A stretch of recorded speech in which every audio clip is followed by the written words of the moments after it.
Hello, hi, this is Jack.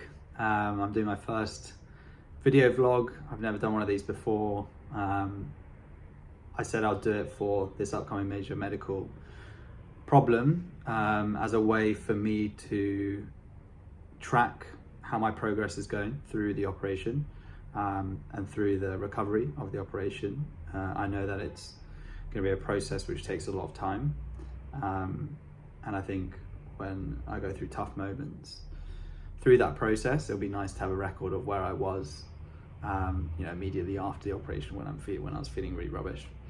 But also it'd be a way for me to track those changes so that whenever the doctors require me to answer how I was feeling on a particular date, I'll have a record of that. Whether or not I'll release these to the wider public, I don't know, maybe sometime in the future, maybe after I die or something. No one will be interested anyway. But I think it'll be something nice for me to reflect back on it as a tricky period of my life. And yeah, maybe have a positive spin on it afterwards. So why am I here? Why am I doing the operation? Well, I've had a condition for 2.5 years on my spine. I've had a congenital condition called Bertolotti's syndrome. Bertolotti's is essentially where you have an extra bone spur on one of your, it's called a transverse process, a section of your spine, lower spine for me, and that kind of connects onto your almost your hip, your lower portion of your anatomical structure, and because it's connecting on, but it doesn't form a proper joint, and it's not supposed to form a proper joint, it causes kind of friction and arthritis there. And so my spine and my pelvis or my hip, they're rubbing together, and that friction is causing inflammation, irritation. So some days it's really bad if I have a lot of movement. Other days it's fine if I don't move that much. So it's something that's persisted for 2.5 years now, that I've since felt pain, and I've just decided that kind of enough is enough, really. I've tried absolutely everything when it comes to alternative treatments. I've tried physiotherapy for 2.5 years. I've tried 2 steroid injections into the SI joint, 1 into the transverse process area. I've had Chinese medicine, acupuncture, massage, hot cold therapy. Nothing has fully worked. And actually the crux of it is, I feel like long term this is not going to improve, and I don't really want to be sticking in the state where I get a little bit of pain, my glute isn't functioning properly, I've got some sciatic sensations down to my heel. And now at the moment I've got Achilles tendonitis as a result, because just that mechanical chain from my lower back down my left leg isn't functioning properly.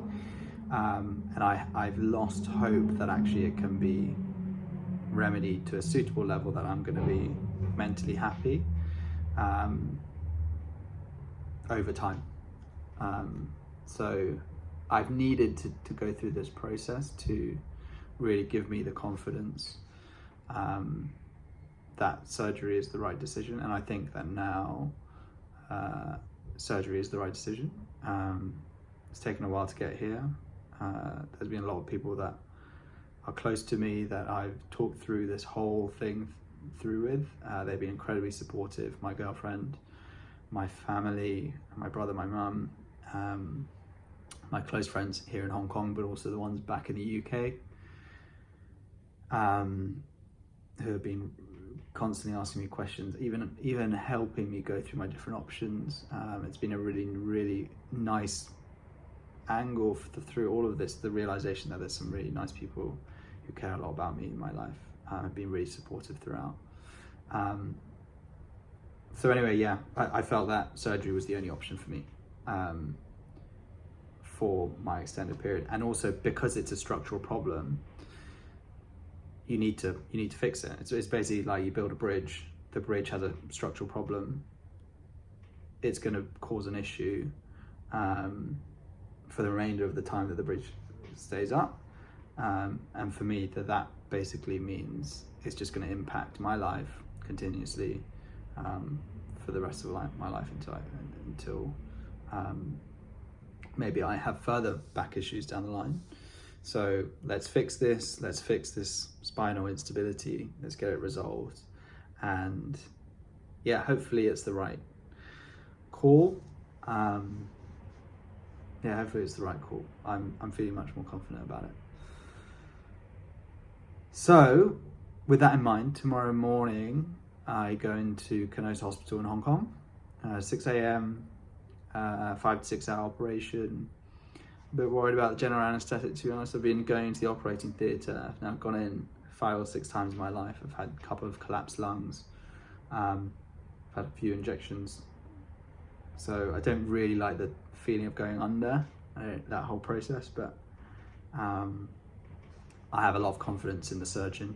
He's a well-known spinal surgeon. He's had also a fusion surgery with my boss, who's had a very good experience and good recovery from it. So I think he's the right person to go with. I've consulted with many spinal surgeons. He's definitely, out of all of them, the one I trust and feel most comfortable with. And going into a procedure like this, that I think is the most critical thing, that you feel comfortable in the surgery that he's doing, where he's doing it, with the team that he's doing it.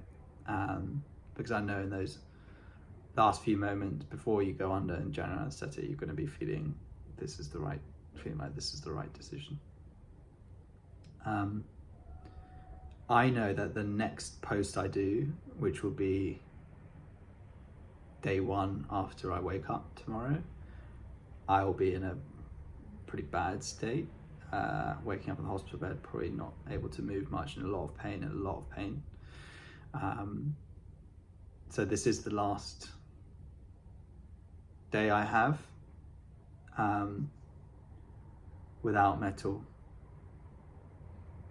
in my back. At 33 and a half, almost 34 years old, it's a bit of a scary thought, but I've had surgeries before, major surgeries before, and they were the right call for me, and I recovered quickly. So I'm feeling a bit more confident about it than I was, or I am now, maybe than I was 6 months ago, when I was a bit uncertain. I didn't really know about the surgical option. And yeah, just for myself again, the reason why I'm doing it, the pain around the SI joint area keeps going up and down. Some days it's worse than others, some weeks it's worse than others. I just went back to London for Christmas and I felt it around Christmas Day, and that just wasn't a nice experience. I had to take paracetamol, 2 tablets of paracetamol to just reduce the sensation so I don't have to think about it. So the pain around that area will go down. The glute med and the glute max on that left hand side is going to be able to function better. I can't fully tense it now as strong as I can on the right side, and it feels burned out when I do. It doesn't feel like it's as elastic as it should be. It just feels like it's constantly overworking, and I think maybe part of that is that just the nerves around that area don't fully, they're kind of being hit and then they're being pinched in certain areas, so it's just causing the glute not to function properly. I'm also getting a nerve sensation down the back of my glute to my groin.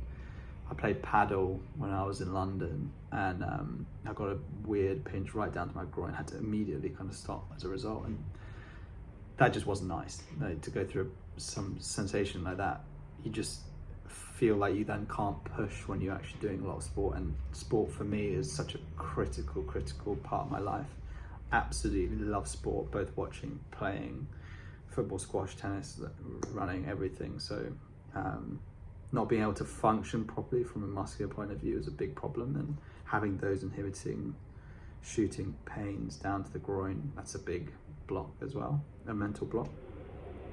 And then I also have the sciatic sensations down to my foot, and I actually think the current tarsal tunnel syndrome that I've got in my left foot the ankle doctor that I'm seeing, he can't actually see any problem with the foot. So he thinks that actually somewhere along the nerve path, it's getting pinched, and as a result of getting pinched, I'm getting kind of these pins and needles in my heel, a little bit of pain when I do a bit of exercise, and that's been going on now for like 3 months and not recovering. So pain, my back, down to my groin, in my glute, and down to my ankle. 4 kind of big reasons.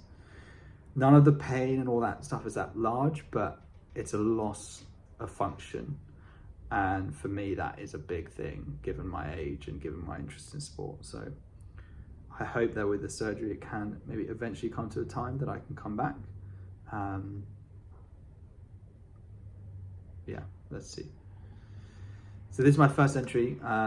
It's going to be a process. I still don't know if it's going to be a public or private channel, probably private. I don't really want many people to see some of the grotesque stuff that goes on in the hospital maybe afterwards, but it'll be available for people close to me if they're interested. Yeah, thanks for listening. I'll catch up with you in the hospital.